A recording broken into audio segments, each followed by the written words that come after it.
Personne n'est un expert objectif et légitime, elle non plus et moi non plus. Alors, tu nous rejoins. Bon, t'es qui toi ? Salut, moi je m'appelle Marina et je suis à Montréal depuis 1 an. Aujourd'hui, dans cette nouvelle émission de La vie de personne, personne nous a demandé notre avis sur le fait de commencer à bien voir le bout du modèle économique et artistique des festivals et concerts en 2025, mais on va le donner quand même. Nouveau sujet, les festivals et les concerts en 2025. Est-ce que trop c'est trop ? Pour commencer, j'ai envie de te poser la question, c'est quoi ton rapport aux concerts et festivals, mais juste personnel? Est-ce que tu vas souvent, est-ce que t'aimes pas, est-ce que t'es pas du tout dans cette vibe-là? Pour les concerts, j'aime bien, mais j'aime bien y aller pour des artistes que j'écoute énormément. Donc en fait, si tu regardes sur ces dernières années, j'ai pas fait tant de concerts que ça. Là, le premier concert dont je me rappelle vraiment que j'avais fait quand j'étais au lycée, c'était Imagine Dragons qui était passé à Bordeaux quand j'habitais encore dans le sud-ouest à l'époque. Et là, gros concert après que j'ai fait après toutes ces années, parce que je pense que pendant 10 ans, j'en ai pas fait, c'était The Weeknd au Stade de France quand il est passé en 2023. Et j'attendais avec impatience parce que forcément le Covid a fait que tous ces concerts avaient été annulés, donc forcément il y a eu une grande attente du public. Et sinon je fais pas tant de concerts que ça, donc quand j'y vais c'est vraiment... T'es top artiste. Ouais, c'est top artiste avec beaucoup d'envie parce que je sais que ça va être un moment unique et incroyable pour moi. Donc je suis pas tant une consommatrice de concerts. Et pour ce qui est festival, je pense que j'aurais beaucoup de choses à dire sur le sujet parce que je travaille pour un festival de cinéma. Mais là plus musique du coup. Mais là, pour ce qui est musique, du coup, j'en ai fait quelques-uns depuis que je suis à Montréal, mais c'est vrai que quand j'habitais en France, j'en faisais pratiquement pas. J'ai un peu découvert aussi le monde du festival de musique en venant habiter à Montréal, tu vois, parce qu'il y en a vraiment beaucoup ici, que ce soit avec Mutec, les GooFest, etc. Voilà. Mais j'aime bien, j'apprécie. Moi aussi j'aime bien, mais c'est sûr que un peu comme toi, les concerts et les festivals, j'aime bien y aller pour des artistes déjà que j'écoute pas mal. Moi j'arrive jamais à retenir les paroles des chansons parce qu'en fait j'ai besoin de lire. Mais comme quand t'écoutes une musique, je les vois pas, donc genre je peux pas trop chanter parce que je connais moyennement les paroles, même si je connais les sons. Mais je vais pas trop en concert ou au festival. Je sais qu'il y a beaucoup de personnes qui font ça, mais dans le sens t'y vas pour passer un bon moment, même si l'artiste a écouté 2 sons dans le top 50, tu vois. Je fais pas trop ça non plus. C'est ça, c'est sûr qu'à Montréal j'en ai beaucoup fait par rapport à la France, parce que c'est une grande ville, donc tout est plus accessible. Là c'est sûr que j'en fais un peu moins ces derniers temps. Est-ce que tu trouves aussi qu'il y a eu des évolutions en positif ou en négatif quand même ces 10 dernières années, genre depuis 2015 par rapport aux concerts, festivals? Je dirais que je suis assez partagée, mais j'aurais tendance à dire que je vois de plus en plus de red flags ou de points négatifs, notamment Coachella. C'est un gros festival de musique qui a pris énormément d'ampleur d'année en année. Et là où je trouve des red flags, c'est en termes d'enjeux financiers, économiques et politiques, parce que qu'on se le dise, il y a une grosse partie de choix d'artistes, etc., qui peut être aussi politique parfois. Et là où en fait j'ai du mal à comprendre, quand tu regardes le propriétaire de Coachella, c'est un mec qui est anti-Trump, qui est contre la communauté LGBT, etc. Et pourtant, ils font venir des artistes qui sont parfois militants, pas tous, mais pour certains qui le sont. Et du coup, je trouve c'est très contradictoire entre on donne de l'argent pour ce festival-là et on soutient ces causes-là, mais en fait, on fait venir des artistes qui, eux, sont pour tout le contraire, tu vois. Et j'ai un peu de mal à comprendre ça. Et aussi le fait que c'est à des prix exorbitants et que du coup, c'est pas accessible forcément pour tout le monde et que la plupart des gens qui y vont, c'est pour un peu montrer qu'ils y sont allés, pas forcément pour kiffer la musique et parce que ils adorent tel artiste et qu'ils veulent voir cet artiste-là et qu'ils connaissent les musiques et les paroles par cœur, mais parce que c'est limite un statut social de dire moi je vais à Coachella tous les ans, je peux aller à Coachella tous les ans, je peux me le permettre. J'ai un peu de mal avec certains festivals. Alors je dis pas que c'est le cas de tous les festivals et bien entendu que non, mais je trouve que c'est un bel exemple aussi de montrer que il y a un gros red flag sur certains.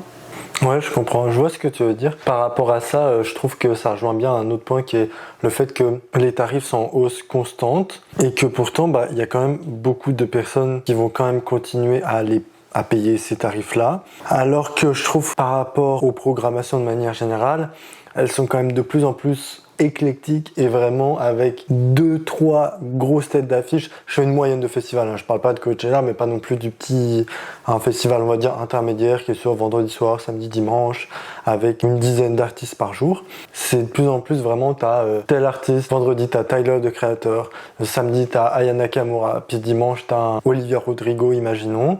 Donc c'est 3 styles différents. Après le reste de la journée, t'es là, tu cherches les autres artistes. Je dis même pas intéressant dans le sens, tu vas pas dire que d'autres artistes sont pas intéressants, mais il y a moins d'entre-deux en fait, je trouve. C'est que les artistes intermédiaires, soit ils sont big pour des plus petits festivals, soit ils sont petits pour des festivals qui sont plus gros. Et ce qui fait que je pense qu'en termes de cachet, ils demandent, depuis le Covid, on sait de toute façon, c'est pas une surprise, mais que tous les artistes ont demandé beaucoup plus de cachet que ce qu'ils avaient avant pour couvrir leurs coûts. Parce qu'au début, c'était le cas pour compenser les pertes du Covid, mais aujourd'hui, c'est plus du tout le cas. Les artistes qui sont intermédiaires, qui sont vraiment pas étant le gars ou la fille qui vont être en fin de journée à ce moment-là de la soirée, c'est eux qui ont le plus de mal parce que les festivals vont dire bah moi mon budget je le mets sur la personne qui va faire vendre et après les petits bah tu vas leur donner un petit peu mais tu sais ça va pas trop t'impacter. Puis les artistes qui vont être entre les deux, c'est là où c'est plus compliqué et je trouve que c'est eux qu'on voit moins. C'est soit tu vas avoir un festival plus petit, puis là tu vas avoir l'artiste que tu connais mais qui est pas au point de remplir un gros festival, qui va être en tête d'affiche. Quand tu regardes les programmations, elles sont vraiment de plus en plus vidées. En sens, tu vas avoir beaucoup d'artistes, mais des artistes qui faisaient des petites scènes avant, aujourd'hui se retrouvent à faire des gros festivals. Puis tant mieux pour eux, et c'est ça le gros avantage, c'est que ça met vraiment la lumière sur beaucoup de monde, et ça a jamais été aussi facile que de pouvoir t'exprimer devant une audience aussi large. Mais le problème, c'est que du point de vue des gens, les gens ne le voient pas comme ça. Ils disent, bon, bah, lui, je le connais pas, je vais aller prendre ma pause clope, je vais aller m'acheter à manger, Donc oui, tu vibes, mais en soi, est-ce que ça leur donne tant de crédit que ça? Un petit peu, mais je sais pas tant. Mais je trouve qu'il y a de plus en plus une disparition des programmations vraiment complètes. Et c'est ça le défaut, surtout qu'en plus, c'était le point culminant avec le Covid au niveau des annulations. Et je trouve que depuis, on n'a jamais eu autant été dans cette mode-là. Les artistes super en retard, les annulations de dernière minute, les reports sur un problème de visa, malade, la flemme. Il y en a plein juste, ils sont comme caprice de star, des problèmes logistiques, des albums pas terminés comme là c'était Laylo au début d'année. Il a dit qu'il annulait sa tournée parce qu'il n'avait pas fini son album qu'il voulait sortir en fin d'année. Donc t'es comme ok bah c'est ton choix mais je sais pas exactement quand était le date de sa tournée, j'imagine cet été.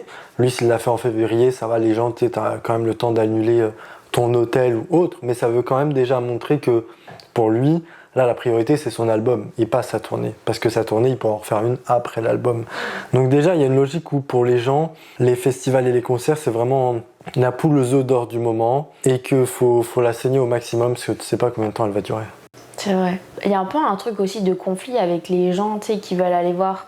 je trouve, entre les fans et les gens, tu sais, qui... Le public. Ouais, le public qui apprécie, tu sais, certaines musiques de certains artistes, pas au point d'en être fan. Et là, je vais te donner un exemple, mais hyper concret et hyper récent. Avec une amie, là, on voulait retourner aller voir The Weeknd parce qu'il refait une tournée. Il passe notamment à Londres, donc on a réussi à avoir des places pour aller le voir à Londres. Et en fait, on voulait en même temps que lui, il y a Ariana Grande qui refait aussi une tournée, mais elle, ça fait des années qu'elle n'a pas fait de tournée. Et en fait, elle fait très peu de dates. Et en Europe, elle fait que Londres. Donc elle passe même pas à Paris, elle va pas Madrid, Berlin. Enfin, elle ne fait pas d'autres villes que Londres en Europe. Et en fait, elle a ajouté des dates parce que déjà, en plus, elle a choisi une salle qui fait genre 20 000, ce qui est beaucoup, mais je veux dire... C'est pas grand-chose, 20 000. En fait, pour une star comme elle, c'est rien du tout.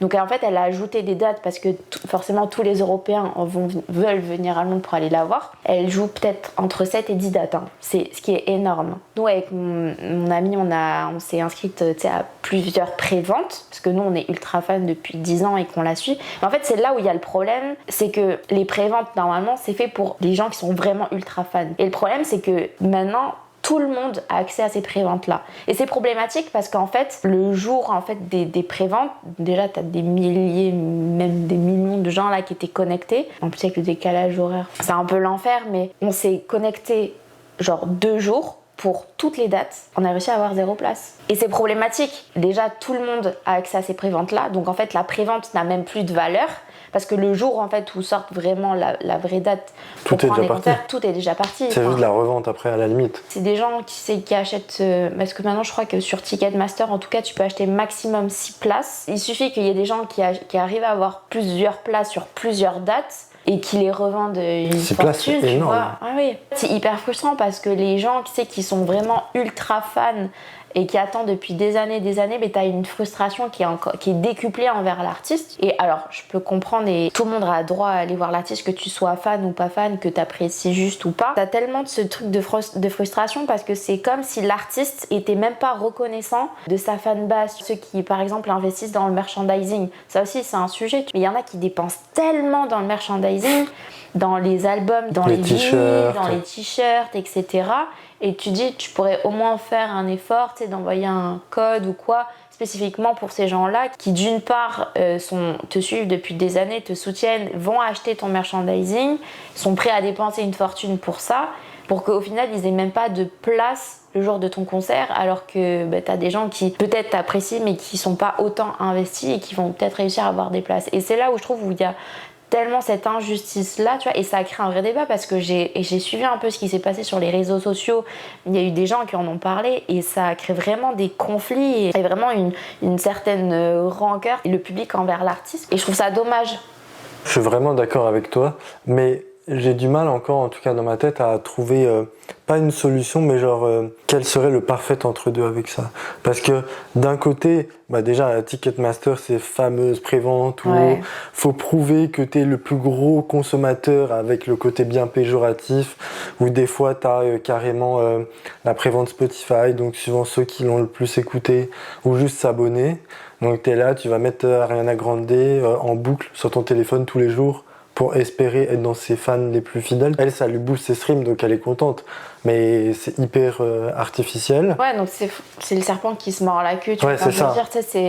Et à l'inverse, est-ce que tu peux être une fan hardcore, si t'es chez toi, à la limite, comme tu dis, t'as tous les vinyles, les t-shirts, les choses, mais imaginons que tu l'écoutes pas trop en streaming, tu comptes pas comme fan pour l'industrie.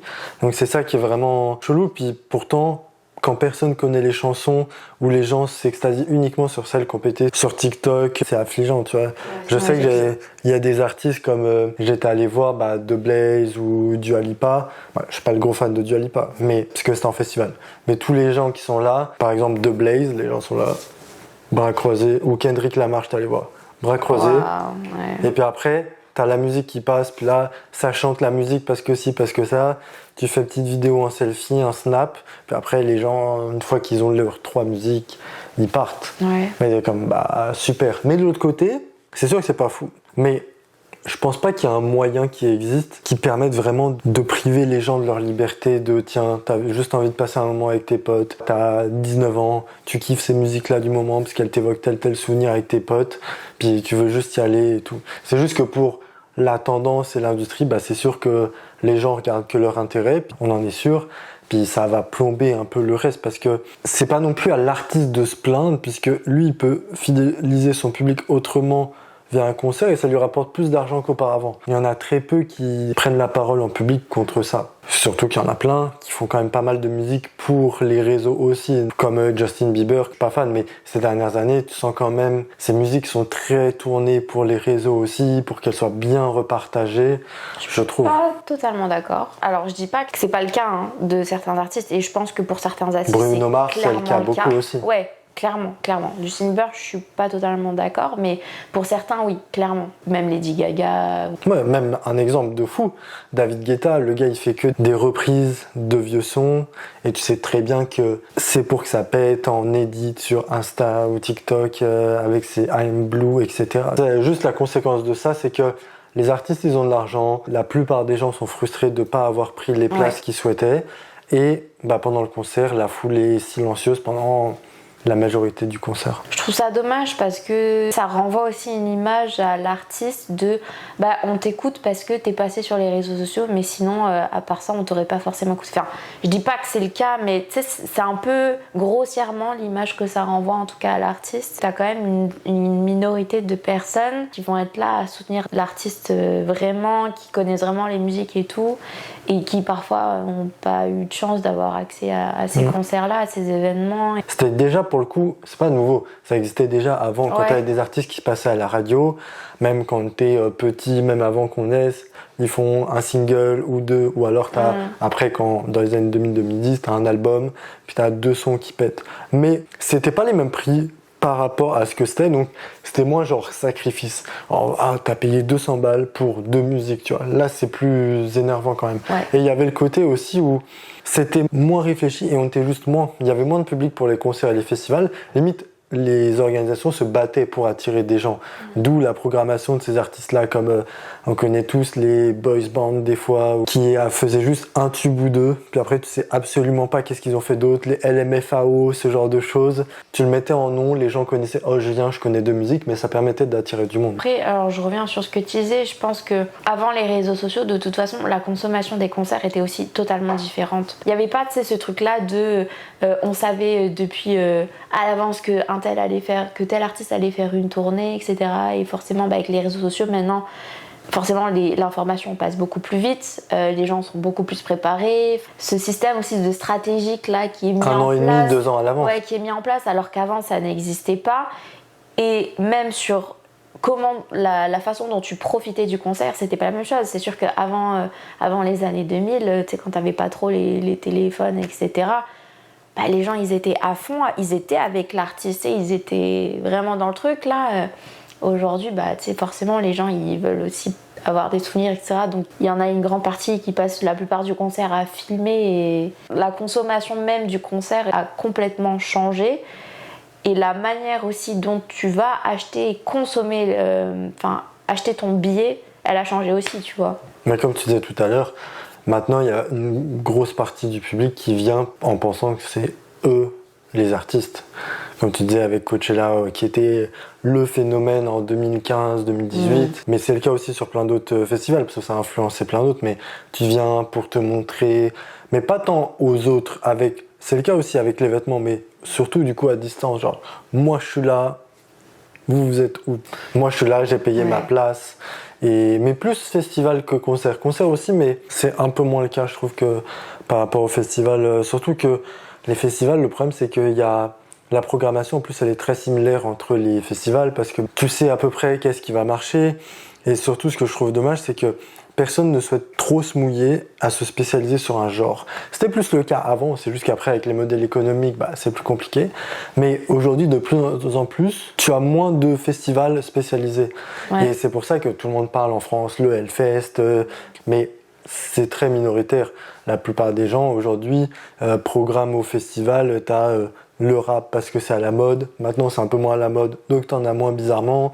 T'as de la pop parce que ça marche toujours, t'as de l'électro-techno parce qu'il faut plaire à un certain public, t'as le tel artiste un peu ancien pour plaire à un public un peu nostalgique aussi, bon pas un mec des années 60, mais peut-être 2000 aujourd'hui. Et plus les artistes qui pètent, tu as une trend de TikTok. Sabrina Carpenter par exemple, qui elle, c'est par les réseaux sociaux qu'elle a eu une évolution exponentielle, parce que elle fait pas de la musique que depuis 1 ou 2 ans, c'est depuis 2017. Moi je la connais depuis 2017, mais je veux dire, tu sais, les gens qui ont réellement commencé à l'écouter sérieusement là depuis peu, ils ont jamais écouté ses sons avant, tu vois. Et tout ça, ça a fonctionné parce que ça a fait le buzz avec ses vidéos et les réseaux sociaux, et le fait qu'elle ait fait la première de Taylor Swift. Mais sans ça...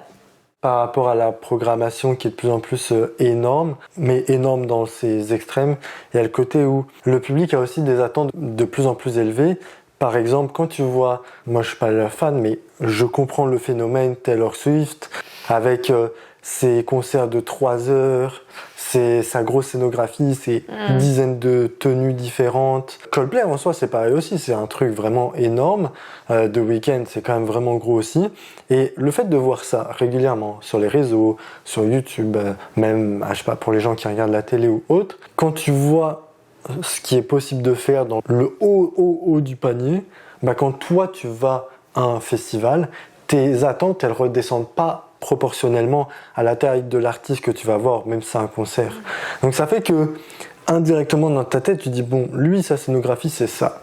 Mais moi, j'ai vu des vidéos de telle personne, leur scénographie, c'était genre 20 fois plus. J'ai pas payé aussi cher. Mais tu te sens un peu, et je dis pas par rapport à moi, justement, mais ça biaise un peu ton esprit. Si on te propose un jour, tu vois quelque chose comme ça sur ton téléphone, quelque chose de waouh, des feux d'artifice qui pètent, puis toi, t'as une scénographie avec un joli petit décor, mais il n'y a pas d'évolution, il n'y a qu'une tenue, puis il n'y a pas de feux d'artifice. Ça t'influence quand même un peu, mais du coup, ça n'a pas les mêmes coûts non plus. Le phénomène Taylor Swift, je le comprends pas. Dans le sens où je suis pas, j'ai rien contre Taylor Swift et c'est une artiste que j'aime bien, que j'écoute pas forcément, mais que j'aime bien en tant que personne. Mais là où j'ai du mal à comprendre, c'est, alors je peux concevoir qu'elle ait une super mise en scène, qu'elle ait des super tenues, que ses chansons peuvent plaire à certains, mais quand tu vois le phénomène et l'ampleur que ça a pris, surtout aux États-Unis, moi j'ai du mal à comprendre. Quand je vois par exemple Tate McRae, qui est une artiste hyper jeune canadienne qui est en train de faire un carton monumental et qui elle a des chorés de malade, une mise en scène de malade. Et c'est une danseuse à la base. Qui commence à avoir du succès, qui en est pas encore au phénomène de Taylor Swift, ça j'ai du mal à comprendre si je dois faire la comparaison.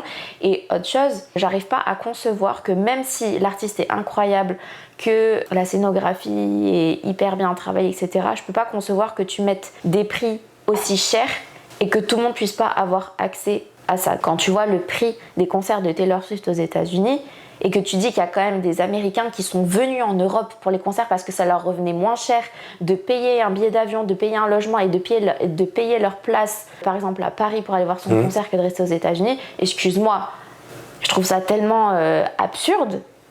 Enfin, je sais pas toi ce que t'en penses, mais je trouve ça tellement dommage de se dire je sais que je suis un phénomène, je sais que les gens dans tous les cas viendront me voir, donc je peux me permettre de mettre mes prix exorbitants parce que dans tous les cas je sais que je vais remplir toutes les salles et toutes les dates.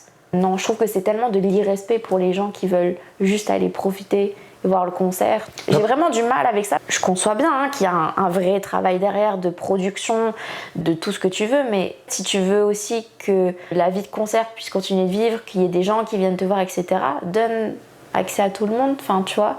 J'ai vraiment du mal avec ça. Puis ils ont des bénéfices records aussi. J'adore The Weeknd, mais je crois que c'est l'artiste noir, en tout cas masculin, qui a fait le plus de bénéfices, de recettes sur sa concert. Mathématiquement, normalement, oui. Michael Jackson. Ouais, c'est ça. Ils sont pas forcément les premiers à pouvoir gérer la marge avec la billetterie, mais ils peuvent le faire. Comme tu vois, Taylor Swift, je pense que c'est un bail de... C'est sûr qu'aux États-Unis, les concerts coûtent beaucoup plus cher, les stades coûtent plus cher. Déjà, le USD, c'est plus fort que le dollar canadien ou l'euro. Donc, tout est plus cher. Mais je pense que juste elle garde le même taux de marge quel que soit l'endroit où elle fait son concert. Sauf que si tu gardes un taux de marge élevé quand tu vas en Australie ou en Afrique du Sud, aux États-Unis, ça veut dire que les prix vont être genre énormes. Donc en fait, c'est ça, c'est des artistes qui s'adaptent pas par rapport à leur localisation de concert et qui juste vont pas vouloir baisser leur train de vie par rapport à ça. Et c'est là où je trouve que l'amélioration notable des scénographies suite aux gros investissements des labels sur leurs artistes, ça c'est surtout, je trouve, fait en post-Covid, dans le sens où il y a beaucoup de monde qui veut aller en concert et festival, mais tu as la concurrence des autres concerts festivals, et comme on en a parlé aussi dans le premier sujet, des autres moyens de divertissement, dans le sens, tu as sur le principe un seul, plus ou moins gros, mais billet par mois consacré à du divertissement. Si tu dépenses 300 en concert, plus 200 avec le logement, le transport par mois, tu peux pas dépenser ces 500 $ là dans du sport, dans du cinéma, du jeu vidéo ou d'autres choses. Ils font un peu la guerre, puis donc ça, la concurrence a apporté quelque chose de bien, c'est que la scénographie, puis la qualité des concerts, je trouve, elle a jamais été, en tout cas récente, aussi bonne. Et aussi, ils savent que ça rapporte beaucoup. C'est pour ça qu'ils ont fait ces investissements. Mais le problème, c'est que justement, ça crée trop un gros écart entre ceux qui investissent beaucoup et ceux qui investissent pas beaucoup. Et quand tu vois que tu payes des fois un ticket plus cher pour la personne qui a peu investi par rapport à l'autre qui a beaucoup investi parce que juste, ils ont pas le même buzz sur les réseaux, on va dire, c'est un peu dommage. Il y a 2 ans, j'étais allé voir, 2 ou 3 ans, Muse. Je suis pas un gros fan, mais j'aime bien. Puis les tickets étaient pas chers, vraiment en dernière minute, genre 4 jours avant, hyper rare, une place correcte, avec des amis. J'étais comme, ok, j'ai passé un bon moment, la scénographie elle est énorme, t'as des gros personnage, soit coupé à la taille, soit en entier sur la scène. Donc c'était vraiment fou. Et récemment, là, cette année, je suis allé voir Linkin Park aussi dans la même salle au Centre Bell à Montréal. Et là, la scénographie, je comprends que eux, leur style, c'est plus indus, un peu plus intimiste, plus resserré, moins grande scène. Mais t'es comme, le ticket est beaucoup plus cher. En plus, ils ont beaucoup de buzz parce que ils avaient sorti leur dernier album récemment. Plus il y a la nouvelle artiste qui remplace Chester, qui est quand même beaucoup appréciée. Et t'as 3 néons qui descendent comme ça du plafond pour aller vers le sol. À un moment, ils te coupent en plein milieu du concert. Ils changent tous les instruments de place, mais sans que ça fasse de sens. Juste, ils les changent de place pour que toi, tu puisses avoir un œil sur la batterie, alors qu'elle était de l'autre côté juste avant. Là, pour le coup, tu vois qu'ils sont conscients de leur force marketing, comme Orelsan qui, à chaque fois qu'il fait des concerts, lui a un gros anneau, en tout cas récemment, quand même une grosse scénographie, plus plusieurs musiciens. Alors que j'étais allé voir Vald justement aussi à Bercy en 2022. Je compare les deux parce que Orelsan a quand même un peu plus grand public, mais ils sont assez similaires. Puis son Bercy en 2022, c'était vide. Il y avait juste un énorme écran qui coûte super cher. Mais pour qui, du coup? Vald. Pour Vald, c'était vide. Ouais, il y avait un énorme écran qui coûtait super cher, mais sinon, il n'y avait rien d'autre sur la scène, rien de rien. Mais c'est parce que le Bercy qu'il avait fait 3 ans avant, il avait mis la balle de budget, mais il avait perdu 500 000 € sur ça. Ça pousse à des extrêmes, mais pour des artistes plus ou moins similaires, pour lesquels tu vas payer des prix similaires, sans dire que la scénographie ça fait tout, mais c'est aussi un spectacle. Sinon, tu le regarderais sur YouTube en live. Et il y a aussi beaucoup d'artistes, je sais pas si tu t'es déjà fait la même réflexion de j'adore cet artiste, je l'écoute tout le temps, je l'adore, mais j'irai pas le voir en concert, ou alors je l'ai vu en concert et je suis déçu parce que c'est pas la même chose. C'est une très bonne question. En fait, le truc, c'est que j'ai pas fait tant de concerts que ça. Des artistes style DJ ou autre, c'est sympa, mais comme ils apportent pas de valeur ajoutée, parce que ils font genre avec les boutons, ça personne va me la faire, mais le set il est déjà préparé à l'avance, surtout quand tu le vois sur d'autres vidéos, à d'autres endroits c'est le même set, donc ils sont là pour ambiancer, mais si ton set il est pas clean de fou, je vois pas la valeur ajoutée. J'avais vu David Guetta il y a 10 ans, parce qu'à l'époque j'aimais bien. Franchement, au bout de 1h sur 1h30, j'étais allé boire un coup avec mon pote au bar parce que c'est la même chose. Il apporte rien en fait, et sur son 1h30 de concert, t'as un tiers seulement de ses musiques à lui, sinon il remixe d'autres. T'es comme, je sais que c'est pas toi qui chante, mais quand même. Et je trouve que des fois, même il y en a qui font des prestations et tu dis, la voix, tu vois qu'elle est super bien travaillée en studio, mais t'as pas le charisme, ou t'as pas la qualité, la profondeur dans la gorge pour pouvoir vraiment matcher ce que j'entends sur Spotify par exemple. Je pense pas avoir d'exemple, parce que là tout ce que je vois c'est justement des artistes que j'ai vraiment envie de voir en concert, genre Rihanna. Elle, le jour où elle remonte sur scène, mais je pète un câble. Vraiment, tu vois, parce que c'est une artiste que je trouve incroyable. Mais bien sûr que si, artiste que j'aime bien, alors sans pour autant, j'écoute pas tous les sons, mais par exemple Taylor Swift, je prendrais aucun intérêt à aller la voir en concert, et Beyoncé c'est pareil, et là je sais que je vais me faire foudroyer, et c'est ok. Beyoncé, je suis pas une ultra fan, je suis pas une fan du tout, il y a certaines musiques que j'aime bien, mais jamais je paierais pour aller la voir en concert. Mais je dis pas que son show est pas bien ou quoi, parce que je pense qu'elle est incroyable et elle chante merveilleusement bien, mais je suis pas hypée pour aller la voir. Je préfère clairement aller voir Rihanna en concert, ou elle, le jour où elle revient sur scène, mais déjà quand tu vois le show qu'elle a fait au Super Bowl en étant enceinte, t'es là en mode ok mec, genre, personne qui a fait ça. C'était fou, mais c'est là où je trouve que justement tu vois que t'as les artistes de scène et les artistes de studio. Il y en a qui arrivent à allier les deux et c'est très rare, mais tu vois, j'étais allé voir justement The Weeknd cet été à Montréal. J'ai trouvé incroyable aussi. Puis quand tu connais toutes les musiques, c'est sûr c'est kiffant. J'adore. Il y a des artistes qui sont meilleurs sur scène que lui. Ah oui. Mais le truc c'est que comme ces musiques elles sont très prenantes dans sa voix, dans ce qu'il doit mettre aussi, genre il y a des paroles, il doit étirer les phrases, c'est sûr que quand tu le vois, et c'est pas contre lui personnellement, genre je sais qu'il est capable de sauter, danser moins je pense, mais tu peux pas avoir le souffle pour aller aussi loin que là où il va avec ses cordes vocales, et en même temps sauter, danser, faire des choses. C'est sûr que The Weeknd c'est pas un showman, parce que je l'ai déjà vu en concert et je vais retourner le voir en concert, et la première fois que j'y étais, très sincèrement, j'ai eu les larmes aux yeux, parce qu'il y a certaines chansons qui sont vraiment qui me parlent et qui sont très connus de beaucoup de monde, etc. Et tu sentais que tout le monde était vraiment emmené dans les musiques, etc. Pour autant, c'est pas du tout un showman. Genre la scénographie est magnifique parce que franchement, la première fois que je l'ai vu en concert, le décor était vraiment incroyable. T'avais des feux qui partaient dans tous les sens. On avait tous des bracelets, hein, tu sais, un peu comme dans les concerts de Coldplay, tu sais, qui s'illuminent. Donc c'était vraiment magnifique dans le stade. Pour autant, c'est pas un showman. Il va pas danser, il est pas un Beyoncé, tu vois. Genre, Il va pas te vendre quelque chose de nouveau. Exactement. Mais le voir en concert, maintenant je le sais, je m'attends pas à ce qu'il me fasse un show de ouf. Mais je sais que dans le chant, etc., il va emmener son public, il va être avec son public, tu sais, il va être là vraiment pour partager ce moment-là, etc., sans te faire un show à la Beyoncé, tu vois. Il va bien interpréter ses musiques, justement. Donc lui, c'est pas un showman.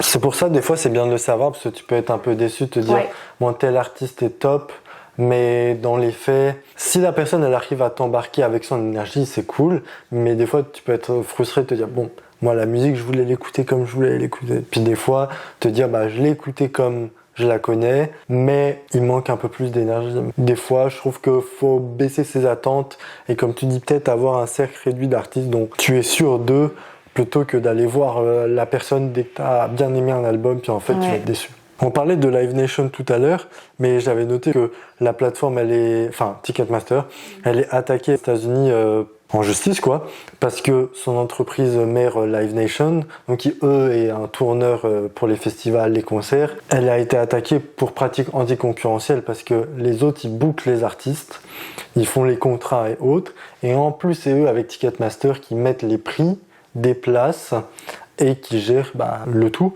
La justice américaine trouvait que c'était un gros monopole, puisqu'en plus ils peuvent augmenter les prix sans contrainte. Il n'y a pas à te mettre d'accord avec d'autres personnes, que je sais pas s'ils vont être condamnés, mais j'ai même vu que récemment, il y a fin septembre, leur CEO, Michael Rapino, il a dit que les billets de concert étaient pas assez chers selon lui. Parce qu'il disait que par rapport à un match de sport, surtout c'est un américain donc ils ont cette vision-là, par rapport à un match de sport, les tickets de concert sont beaucoup moins chers. Et la différence c'est que pour lui, il book les artistes via Live Nation pour Ticketmaster, donc qui finance les tournées et qui s'occupe de la billetterie et donc des recettes. Qu'en fait, il dit qu'il reste encore beaucoup de marge sur les prix des billets qui, selon lui, sont sous-évalués. Dans le sens, il dit que le prix moyen d'un concert est de 72 $ USD. Mais le truc, c'est que pour moi, là où il a tort, c'est que le prix moyen d'un concert, il peut être de 72 USD. Je sais pas s'il prend dans le monde ou aux États-Unis. Mais parce qu'un concert, comme tu disais tout à l'heure, Taylor Swift, Drake, etc. Jamais tu payes 72 $. Puis en bas, t'as un gars local qui fait peut-être de la country à Austin, bien Texas, sûr. Ou une nouvelle fille qui fait de la pop à New York. Mais du coup, si la personne elle est dans une petite salle de 200, ça coûte peut-être 15-20 balles, puis l'autre à 2400, tu peux réussir à manipuler les chiffres pour avoir ta moyenne basse. Surtout qu'il disait littéralement que essayer d'aller à un match des Lakers pour ce prix, le concert est sous-estimé, et ce depuis longtemps. Mais tous les artistes sont pas LeBron James, et tous les basketteurs sont pas LeBron James non plus. Quand tu vois des matchs de foot, tu prends déjà juste en France, tu vas voir un match de Paris Saint-Germain, tu vas pas payer autant que pour aller voir les Girondins. C'est ça. Surtout qu'ils sont plus dans la même division. En mais plus. C'est ça. Donc il y a un bail où en fait sa comparaison elle est foireuse, mais je peux comprendre le côté frustrant de se dire les institutions et les lobbies du sport ils sont super bien en place. Puis nous, on est frustrés de ne pas avoir cette récurrence-là dans les prix. Aux États-Unis, encore plus qu'en France. En France, je pense que c'est interdit. Mais en Amérique du Nord, la billetterie, il y a les prix fluctuants. Donc en gros, ton billet, c'est pas parce que... En France, tu vois, quand tu as le concert, tu as une grille, c'est écrit tel prix en fausse, tel prix en carré, etc. Alors que là-bas, il commence à ce prix-là. Puis après... Ça augmente. Après, ça augmente aussi. En France, il y a des billets comme pour le concert de Kendrick Lamar. C'était 210,5 € pour lui et SZA à Paris, en carré or. Donc c'est la fausse la plus proche, mais c'est énorme. T'as beau l'aimer, mais de là à justifier ça, oui, ça devient des spectacles avec la qualité musicale qu'ils vont apporter, la scénographie. Au bout d'un moment, je pense que malgré la faute des tourneurs et les labels à proposer ces prix-là, mais au bout d'un moment, si les gens payent, t'as le prix que tu mérites. Le problème, c'est qu'à partir du moment où il y aura toujours des gens qui seront prêts à payer pour ça, ils ne baisseront pas. Ouais, parce que même je pense que dans leur modèle économique, ils préfèrent couler plutôt que de vendre au rabais. Parce que déjà, les artistes, ils baissent pas leur cachet. Donc ça veut dire que c'est que les organisations se retrouvent entre les artistes et les coûts qu'ils ont. Ce qui fait que eux, ils peuvent pas trop varié en soi, c'est très rare les festivals, pas les salles de concert, mais les festivals qui réussissent à gagner beaucoup d'argent, parce que de manière générale, ils sont tous en déficit budgétaire, puis il faut entre 5 et 7 ans pour que ton festival il commence à être à l'équilibre. Sauf que sinon, 5 à 7 ans, sans compter le Covid du coup. Donc ça fait d'autant plus mal quand j'avais vu qu'il y a 1 ou 2 ans, Spotify avait annoncé plus soutenir financièrement le Printemps de Bourges et les Francopholies de La Rochelle, parce que le gouvernement français taxait les plateformes de streaming. Donc ils étaient dans la logique, nous on est une entreprise étrangère, vous nous taxez, donc on va moins sponsoriser. Sauf que à la fin, c'est le festival qui en subisse les conséquences, pas l'État français ou autre. Donc tout le monde mange sur leur dos, même les traiteurs, tu sais, les petits food trucks que tu as dans le festival. Eux, ils se disent, bon, le public est là, on va mettre des prix chers, mais le festival leur fait payer quelque chose ou prend un pourcentage, mais c'est pas non plus énorme, ça leur permet pas de vivre. Donc c'est plus ça, tu vois, la marge est très fine, voire négative. J'avais regardé, mais pour louer Bercy, l'Accor Arena, ça coûte entre 50 000 et 70 000 euros par soir, sans le salaire de tous les techniciens et les agents nécessaires pour faire fonctionner la salle. Mais t'as rien du tout avec ça. Donc si tu rajoutes le coût de production, ça fait un chiffre énorme. Et sachant que si tu fais juste un 45 euros pour les 16 000 places qu'ils ont dans la salle, ça fait 700 000 euros. Mais ça, c'est ce que ça te rapporte. Mais tes coûts de production, ça peut aller à 1, 2, voire 3 millions. T'es quand même pas souvent gagnant. C'est sûr. On peut parler aussi de l'impact environnemental pour finir. J'avais vu aussi qu'à Tomorrowland, donc en Belgique, ils utilisent enfin des gobelets réutilisables pour leur édition de 2025 parce que la justice belge le gouvernement belge avait interdit les gobelets jetables depuis 2023, mais pendant leur édition 2024, ils en ont utilisé, l'équipe de Tomorrowland, donc ils ont dû payer une amende de 727 000 euros. T'es comme, en fait, par rapport à l'environnement, il y a des petits ou moyens festivals, ils se distinguent par rapport à ça, comme le Cabaret Vert aussi en France, mais les plus gros, ils en ont quand même rien à faire, puis tu sens que l'environnement, donc c'est le dernier de leurs soucis. C'est sûr. J'avoue que j'ai pas trop d'infos par rapport à ça. Je sais que par exemple un festival comme We Love Green, ils sont censés être un festival éco-responsable, etc. Je sais qu'il y a plein de choses qui sont mises en place pour. Est-ce que ça l'est à 100% éco-responsable ? Je pense pas et j'en sais rien. Puis 100%, c'est pas forcément c'est l'objectif. C'est pas possible dans le sens où de toute façon t'as quand même des artistes qui arrivent par avion, donc. Et le public. Et le public aussi. Coachella par exemple, je pense que c'est pas du tout dans leurs critères ou dans leurs objectifs de devenir un festival éco-responsable. Il y a beaucoup plus d'initiatives, mais j'ai l'impression que c'est toujours les mêmes petits moyens festivals qui se cassent la tête à essayer de se distinguer, et pas que distinguer, je pense que c'est aussi sincère, à essayer d'améliorer les choses, mais c'est sûr qu'à une échelle plus grosse, là-dessus, il n'y a pas d'évolution depuis 10 ou 15 ans, comme on en parlait. Même, je disais tout à l'heure que j'avais été voir The Weeknd en août à Montréal. Tu as le droit d'amener ta gourde réutilisable. C'est ça. Donc déjà, ça c'est cool. Puis après, tu cherches un point d'eau, puis il n'y en a qu'un seul pour 45 000 personnes. Donc en fait, j'ai fini par aller acheter une bouteille d'eau, parce que sinon, tu devais faire 45 minutes de queue pour avoir ton eau, sauf que le show commençait dans 30 minutes. On te pose l'élément, on est bon de notre côté, mais en soi, c'est pas du tout adapté. Ils mettent pas de trucs en place pour... Et aussi, en fait, ils font ça un peu pour se dédouaner du fait qu'ils te disent que tu peux... c'est comme, tu vois, je vais au pique-nique électronique ce soir, je reçois un mail hier me disant vous pouvez amener votre gourde, etc. Mais comme tu dis, en fait, je sais très bien que ça sert à rien que je l'amène parce que dans tous les cas, j'aurais pas accès, vu le timing, il n'y a qu'un point d'eau. Mais en fait, ils font ça aussi pour se dédouaner. Et finalement, c'est un peu manipulateur de leur part, parce qu'en fait, ils veulent dans tous les cas que tu achètes une bouteille d'eau. Ouais, c'est malhonnête. Et je pense même qu'il y a peut-être une obligation d'en avoir au moins un. Donc c'est un peu, tu fais le minimum syndical, pas trop de coûts. Puis il y a quelques temps, surtout en post-Covid, parce que pour minimiser des coûts, mais il y a eu beaucoup de tentatives de faire des captations vidéo de concerts, moins pour les festivals, mais sur Twitch, sur YouTube, en live. J'aimerais bien savoir ton avis, parce que de ce que moi j'ai vu, ça marche pas trop. Mais pas tant en termes d'argent, mais dans le sens où les gens ont du mal à accrocher, tu te sens pas impliqué en fait. Donc t'es comme, déjà le voir gratuitement, t'es moyen chaud.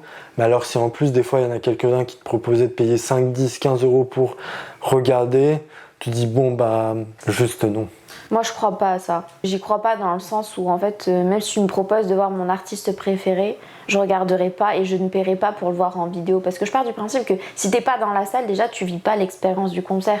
Donc, pourquoi payer pour regarder sur écran? Enfin, en fait, j'y vois pas l'intérêt. Vraiment pas. Non, je suis pas convaincue du tout de ça. Je suis d'accord avec toi pour le côté vraiment live. Le côté vidéo, je peux comprendre, tu vois, par exemple, aujourd'hui c'est aussi la mode de faire des ciné-concerts. Dans le cinéma, on diffuse le concert. Taylor Swift l'avait fait, SCH l'avait fait aussi l'année passée. Orelsan, je pense qu'il l'avait fait, bref. Presque tous les gros artistes le font.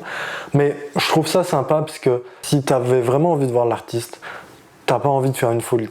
Des gens que je connaissais qui étaient allés voir celui de Taylor Swift parce que t'as envie de payer un 10-14 balles pour aller le voir. T'es là, tu te maquilles, tu t'habilles en tenue comme si t'allais au concert, tu te mets debout, tu kiffes la musique et c'est tout. Mais je trouve que ça fait pas tant de mal dans le sens où bah déjà ça ramène des gens dans les cinémas peut-être qui vont pas forcément dedans, donc ça peut leur donner des habitudes et au moins ça réfrène un peu les comportements extrêmes dans le sens vaut mieux que quelqu'un aille payer un 14 balles plutôt que d'aller craquer tout ton salaire du mois pour aller prendre un avion, prendre un logement et ton ticket qui va te coûter super cher. Donc c'est sûr que c'est pas l'idéal comme tu dis dans l'expérience, le son, mais je trouve que dans une moindre mesure c'est pas si mal, puis ça permet de garder une trace, tu vois, je sais que des fois tu peux le revoir, par exemple le concert de SCH, il l'avait rediffusé sur France 2, puis après tu étais capable de le voir sur France 2 en replay sur le site. Donc si t'es vraiment fan, plutôt que de te dire bon, j'ai vécu le concert ou pas, mais t'es capable de le revoir plus tard, tu vois, ça fait comme un souvenir, puis ça au moins ça peut être un bon pansement je trouve au fait de filmer le concert quand toi tu y es. Si tu sais qu'il est filmé et que tu vas pouvoir le retrouver après, bah au moins c'est agréable de se dire allez tu fais une de story, puis après tu lâches ton téléphone. Je suis d'accord. Mais je sais pas, mais en fait je pense que j'aurais plus de facilité à le regarder à l'écran si j'ai vécu le concert. Parce que justement ça te ravive des souvenirs, etc. Si t'as pas assisté au concert, je pense que tu sais, il y a un peu un côté frustration. Si t'as pas réussi à avoir ta place et... Moi je pense que ça dépend à quel point tu es fan de l'artiste et tu mets vraiment de l'importance à la prestation live. Parce que là finalement... ça reste enregistré. Mais je pense que c'est un modèle économique, les concerts et les festivals, qui va pas pouvoir tenir, mais qui fera naître des nouvelles formules, soit plus intimistes, soit plus extrêmes. Dans le sens, soit toujours plus gros, puis tu vas payer toujours plus cher, puis il y aura des gens qui sont toujours là pour le faire, soit alors plus intimistes, où les artistes qui vont faire beaucoup de streams vont pas gagner beaucoup d'argent avec les concerts, donc feront des salles de 2000 maximum places, mais au moins, il y aura peut-être moins une bataille des préventes aussi. Donc c'est seulement et déjà la 10e émission d'Avis de Personne. Alors va nous follow sur Insta, avisdepersonne.podcast pour toutes les émissions à venir. Un grand merci pour le temps passé avec Marina et la confiance qu'elle m'a accordée pour cette 10e émission. On a hâte de lire tous tes retours sur ces 3 sujets et on se voit très bientôt pour peut-être une 11e émission d'Avis de Personne. Et surtout n'oublie pas que, et vas-y on s'en fout. Allez ciao.